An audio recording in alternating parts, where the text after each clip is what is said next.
5월의 첫날 첫 시간을 구별하여 하나님께 예배하는 우리 애안의 모든 성도님들에게 하늘의 은혜와 예비하신 은혜가 가득하기를 먼저 주님의 이름으로 축복합니다. 오늘은 너희는 이렇게 기도하라 두 번째 말씀 전하도록 하겠습니다. 4월 1일 월삭기도회에서 동일한 본문으로 예수님께서 너희는 이렇게 기도하라 라고 했던 말씀의 전반부를 살펴보았습니다. 그 전반부의 핵심은 하늘에 계신 우리 아버지의 이름을 기도할 때 불러야 된다는 것입니다. 하늘에 계신 아버지의 이름을 부르며 기도하는 이유는 우리의 기도를 들으시고 응답하시는 분은 아버지, 하늘에 계신 아버지 한 분뿐이기 때문입니다. 그러니까 예수님께서 기도를 가르치실 때 이 순서가 매우 중요합니다. 먼저 하나님의 이름, 하나님의 나라, 하나님의 뜻이 이 땅에 이루어지도록 기도하고 난 다음에 오늘 우리가 살펴볼 후반부의 기도를 드리는 것, 이게 바로 응답받는 기도의 순서입니다. 그럼에도 우리의 기도가 종종 뒤바뀔 때가 많습니다. 그리고 하나님의 영광을 위한 기도는 종종 빠질 때도 많습니다. 한번 생각해 보았습니다. 왜 그럴까? 왜 사람들은 예수님이 이렇게 기도를 가르쳐 주셨음에도 불구하고 왜 전반부의 내용은 빠뜨리거나 아예 하지 않거나 아니면 잠깐 하고 넘어가고 왜 우리의 필요를 채우는 기도를 먼저 할까? 그것은 당장 우리 앞에 놓인 삶의 필요를 채우는 것이 더 중요하다고 생각하기 때문이죠. 이것을 이렇게 표현합니다. 당면한 문제. 여러분, 당면한 문제 있죠? 다시 말해서 지금 당장 나의 문제, 나의 필요, 그리고 나의 기도 응답받는 것이 가장 중요한 당면한 문제라고 생각하기 때문이죠. 하지만 하나님의 영광을 위한 것은 당면한 문제가 아니라고 생각해요. 지금이 아니어도 문제가 해결된 다음에 아니면 나중에 해도 된다고 생각하기 때문에 하나님을 섬기고 하나님의 영광을 위한 기도를 빠뜨리는 것, 지금 당장 해야 될 당면한 문제가 아니라고 생각합니다. 여러분, 이 당면한 문제에 대해서는요, 우리 신앙의 모든 영역에 다 포함됩니다.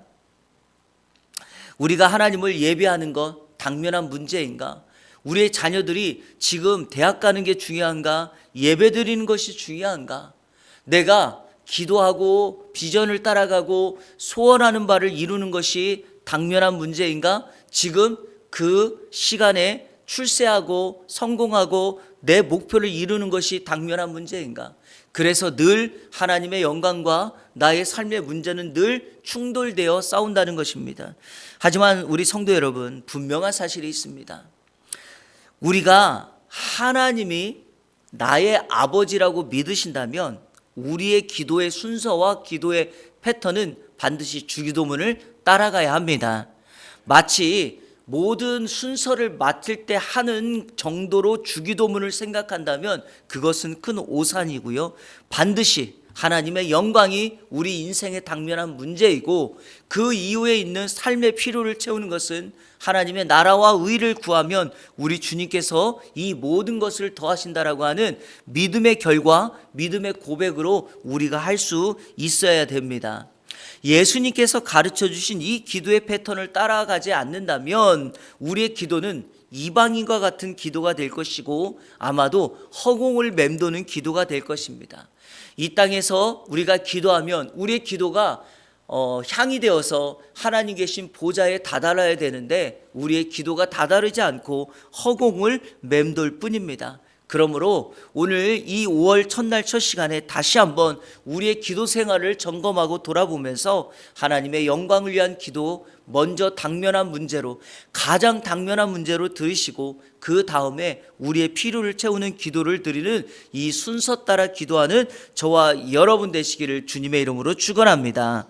예수님은 하나님의 이름과 하나님의 나라와 하나님의 뜻에 합당한 기도를 드리고 난 다음에 무엇을 기도하라고 하는가? 오늘 본문이 그것을 우리에게 가르쳐 줍니다. 첫 번째로 한번 따라 볼까요? 일용할 양식을 위한 기도. 이걸 다른 말로 말하면 우리의 필요를 위한 기도라고 할 수 있습니다. 오늘 성경 11절 같이 한번 읽겠습니다. 시작.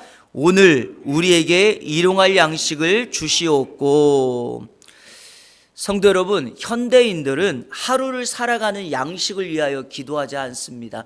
여기 일용할 양식이라는 것은 our daily bread 그랬으니까 하루 매일에 필요한 양식이죠. 그런데 대부분의 사람들은 여기 계신 우리 어머니들 하루 양식만 늘 준비합니까? 그렇지 않잖아요. 한 달, 1년, 쌀도 그렇고 음식도 그렇고 모든 것을 그렇게 준비하지 않습니까? 그러니까 어찌 보면 이 일용할 양식이라고 하는 것은 다른 의미가 있는 것 같습니다. 그 다른 의미가 무엇인가? 결국에 삶의 필요를 위한 기도라는 거예요. 삶의 필요를. 그런데 왜 우리에게 일용할 양식, 이것을 매일의 양식, 매일의 필요를 위하여 기도하라고 했을까? 이유는 단순합니다. 이 기도의 핵심은 너의 필요를 채우는 분은 하나님이기 때문에 매일같이 하나님을 뭐하라는 기도예요? 신뢰하라는 기도입니다. 성도 여러분, 이 일용할 양식을 가장 잘 설명하는 것이 만나 아닙니까? 만나? 하나님은 이스라엘 백성들이 광야 40년을 살아갈 때 농사를 하거나 일을 해서 먹을 양식을 채우게 하신 것이 아닙니다. 그 광야 40년을 살면서 이스라엘 백성들이 가나안을 향하여 나아갈 때 하늘에서 하늘문을 열어 매일 하루 필요한 양식을 그들에게 내려주셨습니다. 이 만나가 무엇입니까? 만나 자체가 하루밖에 가지 않는 양식이에요. 그러니까 성도는 하루의 양식을 구하며 하나님을 신뢰하며 광야 40년을 묵묵히 간다는 거죠. 그래서 성경에서 만나를 주신 이유를 이렇게 설명합니다. 우리 신명기 8장 2절 3절을 같이 한번 읽겠습니다. 시작. 내 하나님 여호와께서 이 40년 동안에 내게 광야 길을 걷게 하신 것을 기억하라. 이는 너를 낮추시며 너를 시험하사 내 마음이 어떠한지 그 명령을 지키는지 지키지 않는지 알려 하심이라. 너를 낮추시며 너를 줄이게 하시며 또 너도 알지 못하며 내 조상들도 알지 못하던 만나를 내게 먹이신 것은 사람이 떡으로만 사는 것이 아니요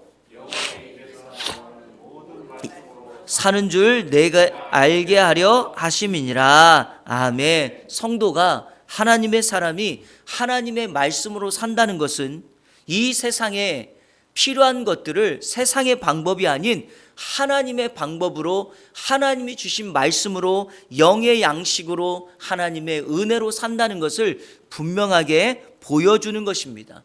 바로 광야라고 하는 장소가 이것을 배우고 훈련하는 현장이었다는 거죠. 사랑하는 여러분, 우리 삶의 현장이 영적인 가나안이라고 믿는다면, 그곳이 영적 광야라고 믿는다면 반드시 우리는 온전히 하나님만 의지하는 훈련을 해야 할 줄로 믿습니다. 광야를 살아도 하늘문을 열어서 만나를 내리시고 가나안에 입성하여 농사를 지어도 하나님께서 이른 비와 늦은 비와 새벽의 이슬과 가장 적절한 비와 그리고 해를 내려주셔야지만 농사가 가능한 것처럼 우리의 삶이 이 일용할 양식을 위한 기도, 필요를 위한 기도는 온전히 그분 하나님이 우리의 모든 것을 주실 수 있음을, 열어주실 수 있음을 고백하는 기도여야 합니다. 실제 예를 하나 들어볼까요? 대기업에 다니던 30대 후반의 젊은 가장이 회사를 퇴사하고 자신이 연구하고 개발한 기계를 가지고 가게를 차렸어요. 이거 요즘에 굉장히 활성화되어 있습니다. 여러분, 그 고기 있잖아요. 삼겹살 같은 거 어느 통에다가 딱 넣으면 이 통이 저절로 돌아가죠. 돌아가면서 고기 굽는 거 있잖아요. 그거를 개발한 거예요. 그러니까 어떻게 하죠? 굳이 사람이 가서 고기를 뒤집어주고 할 필요가 없어요. 이 기계를 만드니까 인건비가 확 줄어요. 금방 소문이 나서 이 사람이 이 기계를 가지고 체인점을 많이 열었습니다. 사업을 확장해 나갔습니다. 그리고 빠른 성공한 사업가가 되었죠. 그런데 여러분, 그것도 한순간이었어요. 코로나가 터지자 이 모든 사업이 하루아침에 무너지고 말았습니다.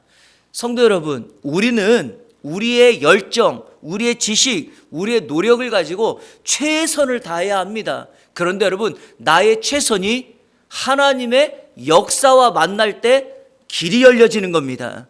그러니까 우리는 우리 편에서 최선을 다하고 열심을 다하고 전문성을 길러내고, 하지만 그 모든 것들을 가지고 하나님 앞에 나와 기도하면 하나님께서 응답하시고 열어주시고 우리의 필요를 채워주실 줄로 믿습니다. 그러므로 5월 첫날 첫 시간, 여러분 자만하지 말고 겸손하게 갈급한 심령으로 우리의 필요를 채워달라고 하나님 앞에 기도하는 저와 여러분의 삶이 되시기를 주님의 이름으로 축원합니다. 둘째로 우리가 해야 될 기도는 바로 용서를 위한 기도입니다. 한번 해볼까요? 용서를 위한 기도. 사실 신앙생활에서 누군가를 용서한다는 것은 쉬운 일이 아닙니다. 자, 우리 12절을 한번 읽겠습니다. 시작. 우리가 우리에게 죄 지은 자를, 아멘. 이 부분은 좀 주의하셔야 될 필요가 있습니다. 일반적으로 우리가 죄 그러면 성경에서 관역을 벗어나다, 죄를 짓다, 범죄하다 이런 의미가 될 터인데, 오늘 주기도문에서 말하는 이 죄는요, 정확하게 누구에게 빚지다라는 거예요. 빚지다.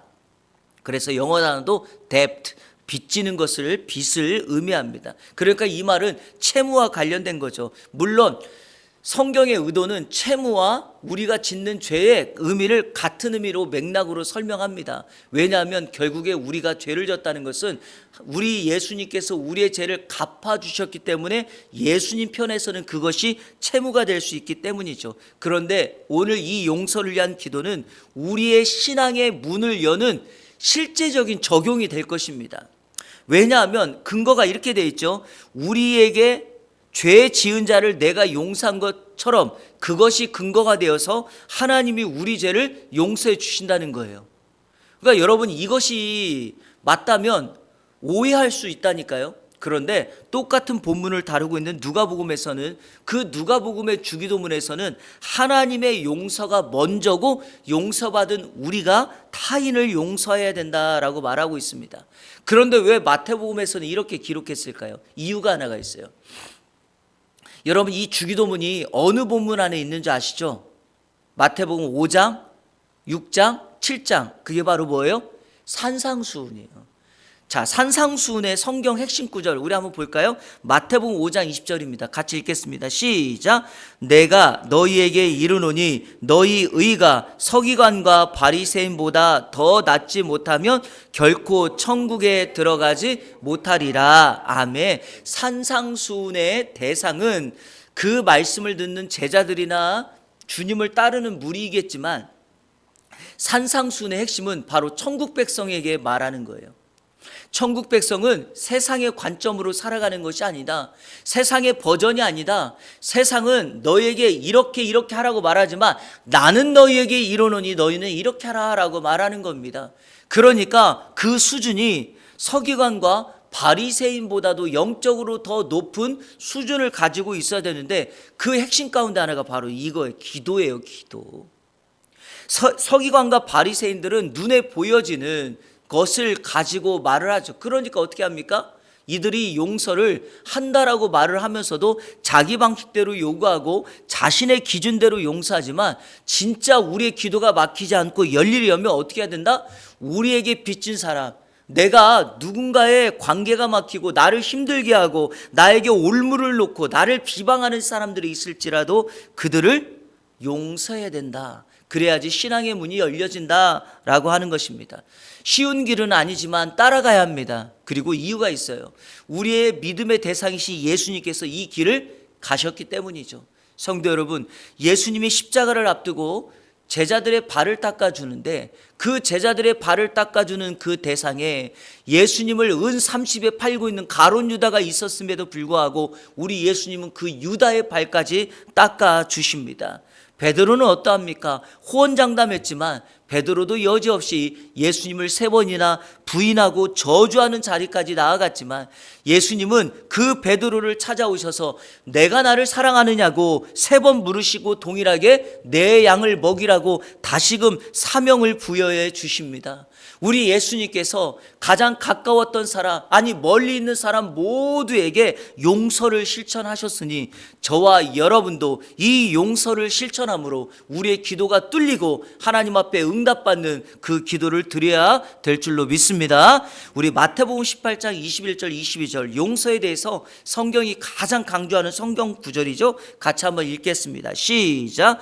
그때 베드로가 나와 이르되 주여 형제가 내게 죄를 범하면 몇 번이나 용서하여 주리이까 7번까지 하오리이까 예수께서 이르시되 내게 이르노니 7번뿐 아니라 7번을 70번까지라도 할지니라. 아멘. 베드로가 말했던 7번은 높은 수준, 일반적인 사람보다 높은 수준의 용서입니다. 하지만 예수님은 7번을 70번이라도 하라고 말합니다. 자, 그러면 7번을 70번 하면 몇 번이요?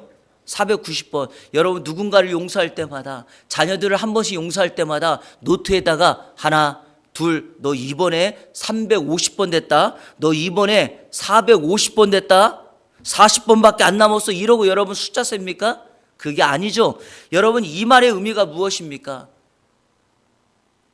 한없이 용서하라는 것입니다. 무한대로 용서하라는 거죠. 용서가 반복되면 예수님처럼 용서하지 못할 사람은 없다라는 것입니다. 그런 의미에서 5월 가정의 달을 살아가는 저와 여러분들, 하나님께서 이 땅에 세우신, 가장 먼저 세우신 이 가정의 공동체에 용서를 실천하고 용서가 선행되는 곳이 가정이 되기를 축복합니다. 이 가정에서 그리스도인의 신앙의 모습이 드러날 때 성도의 가정을 이렇게 부릅니다. 해피하우스, 그리고 천국의 모델하우스다라고 이렇게 부릅니다. 우리 주님께서 에덴 동산을 세우시고 그 에덴 동산 안에 아담과 하와라고 하는 부부, 그 가정을 그곳에 두신 이유가 뭘까요? 바로 에덴 동산, 천국 속에 우리의 가정이 있어서 우리의 가정이 천국 돼야 되는 건 아니겠습니까? 이런 맥락에서 배우자를 용서하시고, 특별히 가정의 주체가 되는 모든 성도들이 바로 이 용서와 사랑을 실천하는 5월의 귀한 가정의 달이 되시기를 주님의 이름으로 축원합니다. 셋째로 시험을 이기는 기도입니다. 시험을 이기는 기도. 이 기도는요, 우리의 신앙의 영역에서 가장 밀접하게 매 순간 다가오는 기도입니다. 자, 우리 13절 전반부까지 같이 한번 읽겠습니다. 시작. 우리를 시험에 들게 하지 마시옵고 다만 악에서 구하시옵소서. 그렇죠, 여러분. 영적 전쟁이라고도 말할 수 있는, 끊임없이 우리를 공격하고 우리가 싸우고 있는 전쟁입니다. 보이지 않는 사단의 이 영의 존재가 우리를 끊임없이 공격해 오고, 우리가 그것에 빠지면 우리는 어떻게 해요? 악에 빠지게 되고, 이기면 선을 추구하게 됩니다. 중요한 사실은 어느 누구도 이 시험 앞에 자기 자신을 자신 있게 나아갈 수 없다는 것입니다. 왜냐하면 사단은 영적 존재이고 눈에 보이지 않기 때문이죠. 심지어 이 사단은 예수님도 유혹했기 때문입니다. 그래서 중요한 말씀 드립니다. 어제 내가 신앙의 승리를 했다고 해서 그 승리가 오늘의 승리를 장담하지 않습니다. 다시 말해 볼까요? 여러분, 내가 믿음을 잘 지키고 내가 기도하고 내가 전신갑주를 입어서 어제 이 사단의 영적 공격을 싸워서 이겼습니다. 그렇다고 해서 오늘 이기라는 법이 있을까요? 아니죠, 여러분. 신앙의 원리를 보십시오. 위대한 그 큰 여리고성을 무너뜨리고 난 다음에 그 작은 아이성 앞에서 패배하지 않습니까? 그 골리앗을 물리쳐 놓고 승승장구했던 다윗이 한 여인에게 무너지지 않습니까? 이 사단이 우리를 공격하는 유혹은 우리의 삶을 자만하게 만듭니다. 그러므로 우리는 우리 자신을 날마다 지켜야 합니다. 성경의 대표적인 한 사람 베드로를 보십시오. 마태복음 16장에서 사람들이 나를 누구냐라고 물었을 때 베드로가 주는 그리스도시요 살아계신 하나님의 아들입니다라는 위대한 신앙 고백을 함으로 베드로가 예수님께 칭찬을 받고 내가 내 교회를 이 신앙 고백 위에 세우겠다라고 하는 약속까지 받습니다. 얼마나 마음이 좋았던지 베드로가 자신의 마음 관리를 순간적으로 하지 못하게 됩니다. 왜냐하면 예수님께서 이 고백을 듣고 난 다음에 제자들에게 이런 말을 합니다. 내가 사람들에게 붙잡혔다가 고난을 당하고 십자가에 죽었다가 3일 만에 부활할 것이다 라고 하는 예수님께서 이 땅에 오신 목적을 설명합니다. 그랬더니 베드로가 뭐라고 말하죠? 예수님을 붙잡고 성경에 보니까 항변하면서 꾸짖으면서 예수님, 그런 일이 예수님께 있어서는 안 된다라고 예수님을 꾸중까지 한다니까요. 그랬더니 예수님께서 베드로에게 이렇게 말합니다. 사탄아, 내 뒤로 물러가라. 너는 나를 넘어지게 하는 자로다. 여러분, 조금 전까지만 해도 천국 열쇠를 주겠다, 내 교회를 세우겠다, 이렇게 칭찬받았던 베드로가 한순간에 무너져 버립니다. 이유가 뭘까요? 사단은 우리의 마음을, 우리의 상태를 정확하게 알고 있는 대상입니다. 그러니까 내가 어느 부분에, 어떤 말에, 어떤 상황에 내 마음이 무너지는지를 정말 잘 알고 있어요. 그러니까 우리는 날마다 우리의 마음 관리, 우리의 상황을 점검해야 합니다. 자, 여기서 성도를 넘어뜨리기 위해서 사단이 쓴 두 가지 전략, 제가 이거 종종 하는 말인데요, 이거를 꼭 기억하셔야 돼요. 사단의 여러분을 넘어뜨리는 두 가지 전략이 있다니까요. 첫 번째 전략 한번 따라해 보세요. 물귀신 전략. 물귀신 전략이 뭐예요? 한번 물면 절대 안 나요. 물귀신 작전이 뭐예요? 혼자 죽지 않아요. 여러분, 여러분이 죽을 때까지 끝까지 여러분을 붙들 겁니다. 타켓을 누군가 여기 계신 여러분으로 정했다면 사단은 어떤 수단을 동원해서라도 여러분이 쓰러지고 여러분이 유혹당하고 여러분이 넘어질 때까지 그렇게 한다는 거예요. 또 하나의 전략이 있죠. 따라해보세요. 찐득이 전략. 이게 정확한 발음은 진드기지만 우리는 진드기 그러면 별로 감이 안 와요. 그래서 액센트를 좀 주는 거예요. 찐드기 전략. 뭐예요? 한번 붙으면 안 떨어져요. 그리고 여러분, 이 몸이나 옷 속에 있는 찐득이 털 때 어떻게 털어요? 막 털죠? 그런데 왜 안 떨어지죠? 이런데 안 보이는 깊은 속에 숨어 있어요. 왜 사단이 이걸 알까요? 한번 타켓을 정하면 그 사람 깊은 곳에 숨어요. 감춰놔요. 꽁꽁 싸매요. 그런데 갑자기 누군가가, 내 친구가, 아니면 동료가, 아니면 교회 안에 어떤 성도가 무심결에 지나가는 말로 어떤 말을 한마디 툭 했는데 그 깊게 숨겨놨던 그것이 무장해제되면서 베일을 벗으면서 내 과거의 상처가 팍 올라오는 겁니다. 그래서 그렇게도 자비롭던 장로님이, 그렇게도 인자하신 권사님이 그 한마디의 말을 듣고 얼굴이 울그락불그락 되어가지고 상대방을 막 험담하고 무너뜨리게 되는 거죠. 그게 바로 우리의 약점을 사단이 가장 잘 알고 있다는 것입니다. 그래서 우리는 날마다 어떻게 해야 돼요?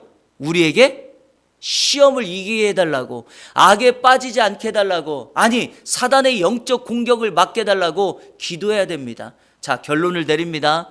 여러분, 주기도문의 세 번째가 시험과 관련된 거라면 여러분 이렇게 하면 돼요.